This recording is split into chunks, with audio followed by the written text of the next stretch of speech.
Hello hi welcome back to our channel ధన Renuka vlogs. ఈరోజు నా వీడియో వచ్చేసి పిల్లల కోసము ఒక చక్కని స్నాక్ రెసిపీ చూపించబోతున్నానండి. ఇది స్నాక్ లాగానే తినేయొచ్చు అండ్ టిఫిన్ లాగా తినేయొచ్చు అనమాట. పిల్లలు అప్పటికప్పుడు కొన్నిసార్లు అడుగుతారు కదండి ఏదైనా కావాలని. ఇలా ఇది రెడీగా లేనప్పుడు ఇలా ఇన్స్టెంట్గా చేసేసుకోవచ్చు అనమాట.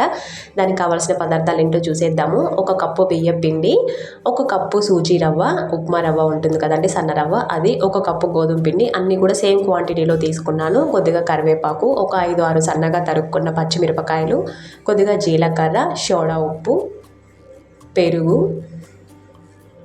అండ్ ఉప్పు, ఇవన్నీ నేను తీసుకున్నవి. ఇవన్నీ కలిపి ఒక బౌల్లో మిక్స్ చేసేసుకోవాలి. ఫస్ట్ అయితే నేను ఒక కప్పు బియ్యం పిండి అయితే అందులో పోసుకుంటున్నాను. బియ్యం పిండి ఎందుకంటే క్రిస్పీగా ఉంటాయి అన్నమాట. ఇదైతే సూజీ రవ్వ. నెక్స్ట్ గోధుమ పిండి అండి. ఇది చాలా సాఫ్ట్గా రావడానికి బాగుంటుంది గోధుమ పిండి అయితే. ఇంకా కావలసినంత ఉప్పు, తగినంత ఉప్పు, కొద్దిగా సోడా ఉప్పు అండి. ఇది అప్పటికప్పుడు చేసుకుంటున్నాం కాబట్టి కొద్దిగా వేస్తే చాలా సాఫ్ట్గా పొంగినట్లుగా మంచిగా వస్తాయి అన్నమాట. కరివేపాకు, సన్నగా తరుక్కున్న పచ్చిమిరపకాయ ముక్కలు మనకు కావాల్సినన్ని, పెరుగు, కొద్దిగా పులిసిన పెరుగు అయితే బాగుంటుందండి. అప్పటికప్పుడు ఇది మనం పులియబెట్టట్లేదు కదా ఓవర్ నైట్ మొత్తం కూడా అప్పటికప్పుడు చేసుకుంటున్నాం కాబట్టి కొద్దిగా పులిసిన పెరుగు, పుల్లగా ఉన్న పెరుగు అయితే చాలా బాగుంటుంది. జీలకర్ర కూడా వేసేసుకున్నాను. ఇప్పుడు ఇవన్నీ కూడా కలుపుకోవాలంటే కొద్దిగా వాటర్ పోసుకొని, మరీ లూజ్గా కాకుండా మరీ గట్టిగా కాకుండా కలుపుకొని ఒక 1/2 అవర్ పాటు అలా వదిలేసేయాలన్నమాట. దీన్ని మనము పులియబెట్టట్లేదు కాబట్టి అప్పటికప్పుడు చేసుకోవాలి కదా, కనీసం ఒక 1/2 అవర్ అన్నా అలా పిండి నానితే చాలా బాగుంటుంది. చూడండి, ఈ కన్సిస్టెన్సీ వస్తే బాగుంటుందండి. మరీ లూజ్గా కాకుండా గట్టిగా కాకుండా ఆయిల్లో ఇలా వేస్తే అవి మంచిగా తేలి వస్తాయి అన్నమాట. సో దీన్ని నేను ఒక మూత పెట్టేసి 1/2 అవర్ పాటు అలా వదిలేస్తాను. 1/2 అవర్ తర్వాత నేనైతే వాటిని వేసుకోవడం కోసము కడాయి పెట్టుకున్నాను. స్టవ్ మీద ఆయిల్ అయితే పోసుకుంటున్నానండి. ఈ ఆయిల్ హీట్ ఎక్కిన తర్వాత ఈ చిన్న సైజు బోండా లాగా అయితే అవి వేసేసుకోవాలి మనము. చూడండి, ఇది ఎంత ఎక్కువసేపు నానితే అంత బాగుంటుంది. కానీ పిల్లలు అప్పటికప్పుడు కావాలి అని అంటారు కదా, మనం చేసేదే వాళ్ళ కోసం అప్పటికప్పుడు అనమాట.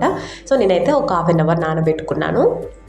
ఇంకా నేను వాటిని అయితే ఇలా ఆయిల్ హీట్ ఎక్కిన తర్వాత వాటిని మరీ పెద్దగా కాకుండా చిన్నగా కాకుండా ఒక మీడియం సైజు బోండా లాగా అయితే వేసుకుంటున్నానండి. మరీ పెద్దగా వేసుకుంటే లోపల పిండి ఉడకదనమాట. సో ఈ సైజు వేసుకుంటే సరిపోతుంది.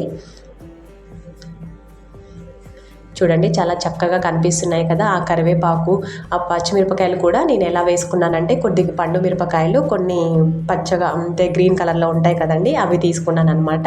ఆ పండు మిరపకాయలు కూడా మంచిగా రెడ్ కలర్లో అండ్ కరివేపాకు వచ్చేసి గ్రీన్ కలర్లో, ఆ జీలకర్ర అవన్నీ కూడా మంచి కలర్ఫుల్గా కనిపిస్తున్నాయి కదా. ఈ బోండాకి చూడడానికి చాలా బాగా అనిపిస్తుంది. సో ఈ కలర్ వచ్చేంత వరకు వాటిని కొద్దిగా ఫ్రై చేసుకొని తీసేయాలండి. ఇంకా సో నేను మా పిల్లలు ఎప్పుడైనా బోండా కావాలి అని అడిగినప్పుడు ఇంకా నాకు ఏం చేయాలో అర్థం కానప్పుడు అయితే ఇలాగే చేస్తాను. సో బోండా పిండి నైట్ అయితే కలిపి పెట్టుకున్నప్పుడు ఇలా చేస్తాను అనమాట. సో వాళ్ళు ఇంకా తినేస్తారు. చాలా బాగుంటాయి అన్నమాట. మా పెద్దోడైతే థ్యాంక్స్ అమ్మా అని కూడా అంటాడు తిన్న తర్వాత. వాడికి చాలా ఇష్టము ఇలాంటివంటే. ఇంకా అప్పుడప్పుడు ఇదే పిండిని కొద్దిగా లూజ్గా చేసుకొని దోశలాగా కూడా వేసేస్తాను అనమాట. ఇంకా దాని మీద ఎగ్గు కొట్టి ఎగ్గు దోశలాగానో, కారం వేసి కారం దోశలాగానో, ఇలా మనం ఎలా కావాలనుకుంటే అలా డిఫరెంట్ స్టైల్స్లో అయితే చేసేస్తాను నేను మా పిల్లల కోసము. సో నేను అన్నీ కూడా కాల్ చేసుకున్నానండి. నా ఇన్స్టంట్ బోండాలు అయితే రెడీ అయిపోయాయి. ఇప్పుడు అది లోపల కూడా ఎలా ఉడికిందో చూసేద్దాము. దీన్ని నేను అలా బ్రేక్ చేసి చూశాను. చూడండి, లోపల కూడా ఎంత బాగా ఉడికిందో.